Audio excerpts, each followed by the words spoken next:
Zadrizes Buzdaris goes down. Hey, if you're like me and you've never played The Last of Us video game, well then you're probably kind of equally as excited as I am. Hopefully that's why you clicked on this video, but also equally at a loss of information. So my goal in this video, really quickly, is to explain the two main characters, kind of what I know about the show, and how it's going to be, briefly, how it's different from the games. I traditionally make House of the Dragon content, also Song of Ice and Fire content, Game of Thrones content, but this show, like most of the shows put out by HBO, is going to be prime choice content. Comes out January 15th, and if you want to catch my breakdowns of it, make sure you subscribe here, slap a like, and then turn notifications all the way on, locked to an 11. I say that because you can actually put on different types of notifications, all personalized or none. Make sure you click on all, so that way you'll get an alert every single time I drop my normal content or breakdown of the up-and-coming show, The Last of Us, premiering January, I think it's January 15th. There's going to be 9 episodes. Which is my catchphrase, by the way, if you're just catching my channel. Okay, so what made me really want to watch this show? Obviously, I'm a gamer. I play PC games, mostly Elder Scrolls Online, Grand Theft Auto, and then Red Dead Redemption 2, right? Haven't played any of those games in months, but I've never played The Last of Us.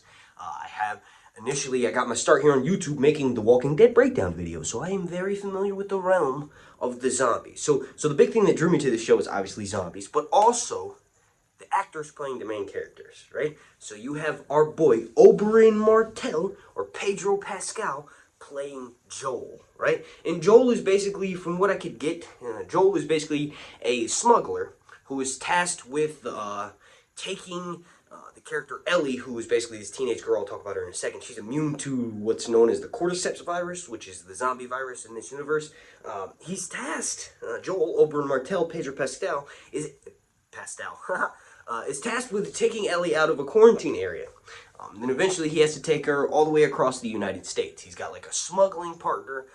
They run into people. There's like resistance fighters, but ultimately all of the United States that they're trying to make their way across from is torn and ravaged by these creatures known as zombies. It looks like from the trailer we get, and I'm showing you right now, looks like we get several different types of versions of zombies. And if you all want, I could break down, I'll do some research obviously, because like I said, I never played the game, but I'll do some research and break down what these types of zombies are. We got the cordyceps virus, or in real life, cordyceps are mushrooms. So I'm assuming that whatever started this virus in the Last of Us universe probably had something to do with some sort of a fungal, mycological type of virus, if I had to guess. Okay, so let's talk about Belly. That is the perfect combination of the actress's name, Bella Ramsey, who played Lyanna freaking Mormont on the Game of Thrones show, right? Her real life name is Bella Ramsey. My daughter's name is Bella, but this character's name is Ellie, right? So Ellie is this 14-year-old teenage moody girl. Like I mentioned before, she's immune to the cordyceps brain infection virus, which turns these humans into zombies, right? And because of this, she's a prime candidate to create some sort of vaccine to defeat the virus that is turning humans into, zombies that ravage all of the world, right?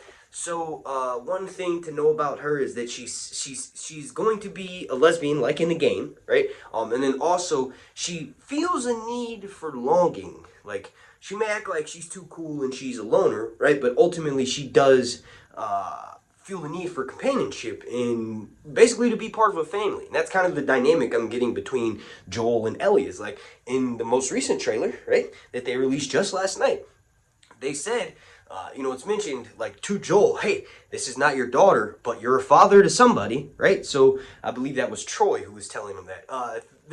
He's got a younger brother who's a smuggling partner, and also, like, an associate who is a woman who helps him smuggle. But like I said, he's ultimately trying to take Ellie across country, and he's tasked with doing so while trying to maneuver through these it's going to be an awesome show. I can't wait. The thing with The Walking Dead is, initially The Walking Dead was pitched to HBO, but HBO turned it down, and then they went to AMC. The first 6 seasons of The Walking Dead are spectacular. When Negan shows up and kills Glenn, that's when I stopped watching the show. HBO is already doing it right. They're not overdoing it, right? The first season is only 9 episodes. They have a massive budget for the show, and it is literally the biggest thing ever filmed in Canada. It's the biggest production ever filmed in Canada, so that's amazing.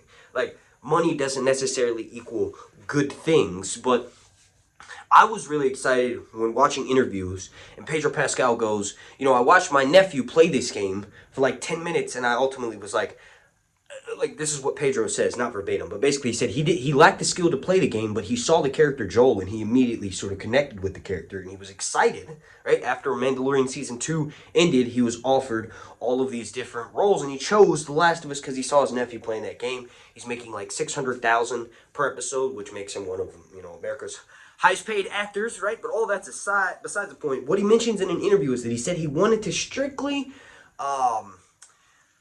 not play the games or watch the games because he wanted the showrunners and the writers to influence who this character is. It's an adaptation. I will probably not notice any of the changes, but one of the things that has been mentioned, or one of the things that's exciting, is that the writer, or one of the co-showrunners of this show, actually wrote and directed the video game itself, which is really important. It's like if you were to bring George in, like they did, as an executive producer on the show that he created in the book universe, and it's an adaptation. Obviously, you want someone like the director and the writer of the game to be brought in for this show. And he said they're going to be able to include things they didn't actually include in the game. Obviously, I've never played the game. Watching this show, one episode of it will probably make me want to play the game, but I don't have the PlayStation. So, I'll probably just watch gameplay videos on YouTube. If anybody watching this plays the game and you have some like dope clips from the story part of it, because really that's what I watch. I watch all of the lore of the video. Like, I don't have to watch gameplay of it. I can just watch the story scenes, right? If anybody watching this has a good link to that, please link it down below in the description and I'll go check it out so I can inform myself even more. But ultimately, like I said, I'm not going to be disappointed with some of the changes.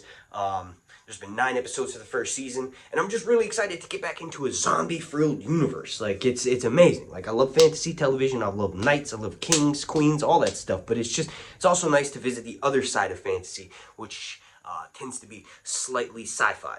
Science fiction and fantasy blend together, and something like a zombie TV show is where they do it really well. You've got the sci-fi of the zombie virus, and then, you know, undead creatures themselves. Well, that's heavy fantasy, in my opinion. Thank you for watching. If you're new here, please subscribe and turn those notifications all the way on, and also consider checking out my Song of Ice and Fire content. I am pretty much like a level 50 warlock in Song of Ice and Fire. So, yeah, go check that out. I'm not! Remember, that's my catchphrase. I need to come up with a new one for The Last of Us. The Last of Us!